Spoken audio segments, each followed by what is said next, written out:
You're right, everybody. This is Shock16, and this is my PlayStation 2 Collection 2013 update.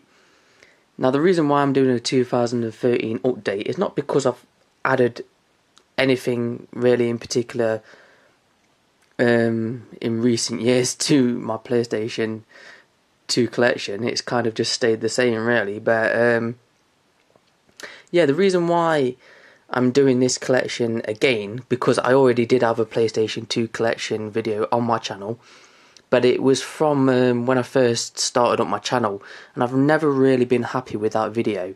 So I've always wanted to reshoot it and do it again, because it was basically just me on camera, and I was just picking up the games, showing them to camera, telling you the title of them, and I wasn't really saying anything about the games. So yeah.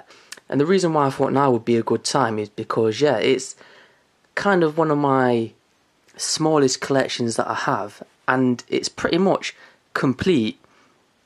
What you see here is basically all the games that I'm really interested in getting.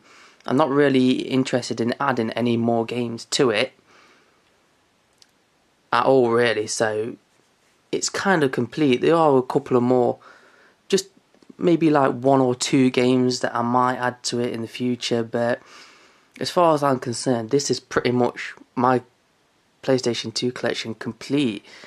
So yeah, you're probably wondering why they're all that way around, and then here on the end I've got 5 games this way around. And that's basically because all these games here, these are all my original games that I brought back when the PlayStation 2 was current gen. These are all my original games, whereas these ones here, these 5 here, are the only games that I've brought back, like, in recent times. Well, these are games, I can't say I've brought them back because I never had them in the first place, but these are games that I've added to the original collection. Now, about last year, this collection was probably about 3 or 4 times bigger than this. Because when I first started YouTube and I got that famous YouTube bug that a lot of new YouTubers get, and I was just buying absolutely everything, and I had shit just all over my house, just games everywhere, and most of them was PlayStation 2. So yeah, this was about 3 or 4 times bigger, this collection, but I just wasn't playing any of the games. So what I did is, sometime last year, I just sold all of them off. Basically, I just kept all my originals, then anything else that I'd brought back after that, I just sold off and got rid of completely. I made a little bit of money out of it as well. Quite a bit of money out of it, actually, as well, but yeah. So, yeah, these are all my, like I say, these are all my original games up to here. A couple of them were pre-owned games that I brought, but like I say, I brought them back when the PS2 was actually current gen. So yeah, the original games that I brought back then, they were just pre-owned. But yeah, apart from those couples, the rest of them was like ones that I brought on release and ones that I got for birthdays and Christmas presents and stuff like that off family members. So yeah, and that's basically why I keep them, because I don't know if you're like me, but I can't bring myself to get rid of things that family have brought me for like presents, like birthdays and Christmases. Cannot bring myself to get rid of them games. Even if they're shit games, I can't bring myself to get rid of them because they are gifts of family members. So yeah, all of these games as well, I would say that the PS2 is probably one of my most played collections as well, because there's not many games in here that I haven't played through more than once and completed, and I continue to still play on them now as well. So yeah, it's one of my favourite collections. So anyway, I'll just do a quick cheeky little edit, and we'll go over to my table and I'll go through them one by one and give you, like, say a little bit about the game, and maybe there'll be a few anecdotes chucked in there as well. So yeah, this might go on for more than one part, but depending on video length, do you know what I mean, I'll try and get it into 1 or 2 videos if possible. But yeah, we'll see how we go. We'll see we'll see how we do for time, and yeah, if I have to chop it up into parts, then I will do. So here we go. So we'll kick off with the games that I've recently picked up and maybe might one day get into the collection, because at the minute these games aren't set in stone that they're actually going to stay in the collection. I'm just going to play them. If I like them, then they're going to make it into the collection. If I don't, then they'll just get traded and sold on, etc. But I'll tell you why I've picked them up and where I've picked them up. So these 3 games here I picked up recently at a car boot sale that I went to with Shenmue. You've probably seen the video for it. It's on my channel somewhere if you look. But yeah, anyway, I picked these up. There was basically 3 for £3 or £4 or something like that. So I picked up Made Men. This is a game that's kind of right up my alley. I like these kind of gangster, mafia kind of themed games where you rise up through the ranks, like you start as a nobody and then you rise up through the ranks and stuff like that. So yeah, it kind of seemed my type of game. It was a game that I was you don't really see around that often either, so I thought, yeah, pick that up, like I say, play through it. If I like it, it stays. If I don't, whatevs. Second Sight. Now this was a game that was highly recommended by Shenmue himself, so I picked that up. It looked interesting, and again, I played through it. If I like it, then yeah, whatever. If I like it, it stays. If I don't, it goes. And then Driver Parallel Lines. I like the Driver games on the original PlayStation 1. I really like them, and I basically needed a third game to make up like the money, like to get a deal off this car booter. So I picked up Driver Parallel Lines. It takes place in the 70s and in current times, I think. So yeah, it sounds kind of interesting. But a game, I'll play it. If I don't like it, it goes. Now these 2 games I did with a trade with Interghost not long ago, and the reason why I traded for these games is because Reservoir Dogs, I've always wanted to play this since it got launched on the PlayStation 2. I was going to buy it back in the day, but I never got around to buying it. I don't know why. I just must have got distracted with another game and never got around to playing it. So when I saw it come up for trade, I thought, oh, here's my chance to finally play that game now. So yeah, that's why I bought that one. Again, if I don't like it, it will go.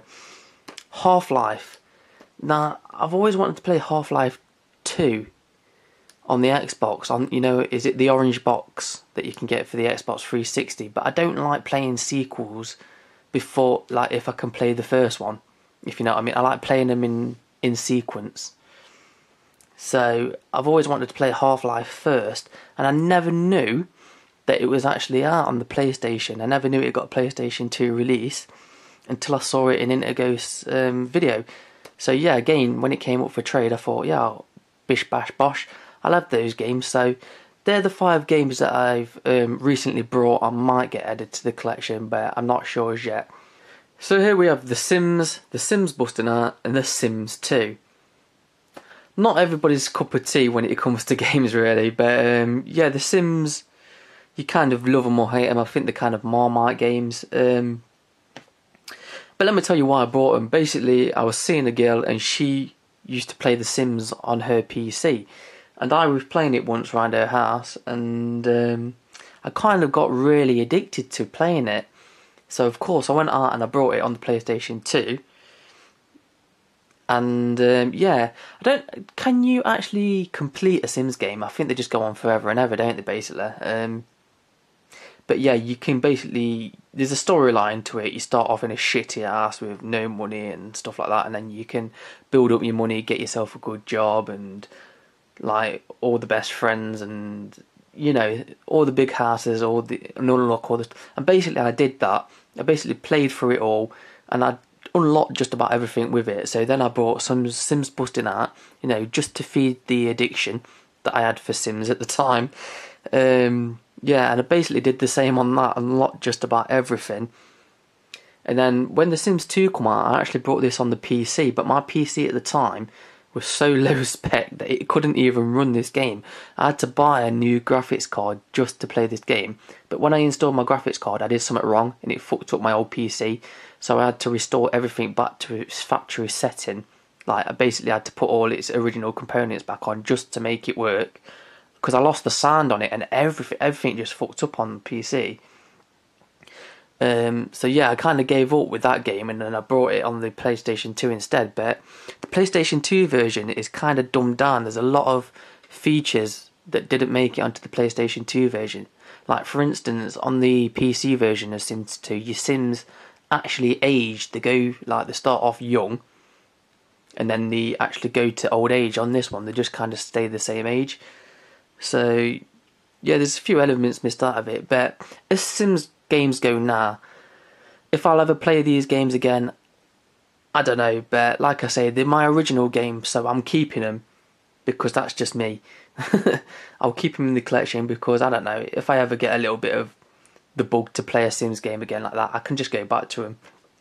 But yeah, it was kind of just a phase that I went through, and yeah, that phase kind of ended after a while. So, Timesplitters. Just a great game, first person kind of shooter game. You go through different, like, if I remember rightly, you go through different, you go through portals and you go through different spaces of time and stuff like that. Really decent game. Timesplitters 2. If you never played Timesplitters 2 on the PlayStation 2, then you're kind of missing out. It is really one of them kind of, just one of those great games that you got to play really. Yeah, it's really good in multiplayer as well. So that's cool. Gun.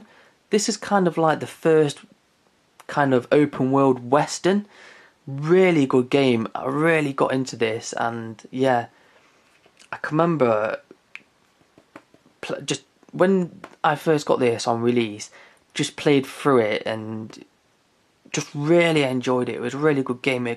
I suppose it was kind of like the precursor to Red Dead Redemption that you get now. Of course, that's a lot more advanced than this was, but yeah, this is still a really fun game. Now, Total Overdose, this is a game that I never really got on with. It's another open world kind of game, set in like Mexico. It borrows a lot from, have you ever seen the Antonio Banderas movie called Desperado? Love that movie. It kind of borrows from that. You know how he's got the machine gun kind of gun cases? Well, that's one of the weapons you can get in this game as well. And yeah, I don't know, it's okay, but it's always loading. Whenever you go into a new section, it loads, and it just kind of pissed me off. So in the end, I kind of got so far through it, and then just kind of got pissed off with it. I wouldn't say it's exactly a bad game. It was just that loading thing. It just really pissed me off. So yeah. So GoldenEye Rogue Agent. A really good game. This is probably my favourite James Bond game ever. Basically, can you remember that video, that tag that we did not long back, which was games you like that other people don't and stuff like this? I should have put this in my video for that, basically, because this is a game that most people hate on, but I really like this game. And basically, this is, to my knowledge, the only James Bond game where you don't play as James Bond. You play as the rogue agent. Yeah, basically you're an agent for MI6 or MI5, one of them, isn't it? And yeah, you get disgraced and you get thrown out, and yeah, you basically go rogue. And the golden eye in this is actually the agent's eye. It's like an implanted eye, and you can upgrade it, and you can do stuff like deflect bullets with it and hack devices with it. It's a really good game. I don't know why people don't like it. I think it's a really good entry into the Bond series, and to my knowledge as well, it's one of the first games that kind of did controlled dual wielding. Do you know, like, you get dual wielding on like a lot of games, but what I mean by controlled dual wielding is like you can control your left gun with your left shoulder button, and your right shoulder button controls your right gun, so you can use them simultaneously, or one after the other, or you can just like play with one gun, and then instead of reloading you can switch to your second gun. Do you know what I mean? I thought that was kind of a cool. It's kind of my first experience with that kind of control over dual wielding weapons, which I thought was a game was really kind of cool. So yeah, Rogue Agent. If you've never played it, play it. Mafia, open world Mafia game. Yeah, it's set in the 1930s. It's really just a really great game. One of those games that you should be playing if you've not played it. Yeah, I've got the sequel on Xbox 360. That's a good game, but I still prefer the original Mafia. I think it's just got a better setting, better characters. Yeah, if you've not played it, play it. Again, like I say, it's one of those games that's right up my alley. A Mafia kind of thing. You start off at the bottom, get to the top. Really good game though. FIFA Football 2004. Now the reason why I brought this game is I'm not the biggest FIFA fan, to be honest with you. There's 3 FIFA games that I really like, and the first one is the actual first FIFA International Soccer on the Mega Drive. You know, the very first FIFA that ever came out, which is a game that I actually want to get back actually for the Mega Drive. And then the second one was my favourite FIFA football game of all time is FIFA 2000 on the PlayStation 1. And then I never really bothered with FIFA after that. And I just thought I'd pick up FIFA 2004 when it came out, because I thought, well, I liked FIFA 2000, a really good sports game that was. And I just wanted to play like what was current gen at the time, like the current gen version of FIFA. So I picked up FIFA 2004, and yeah, it's alright. It's just a FIFA game. It's not as good as FIFA 2000 in my opinion, but it's not bad. It's not one of. It's probably one of the better FIFAs.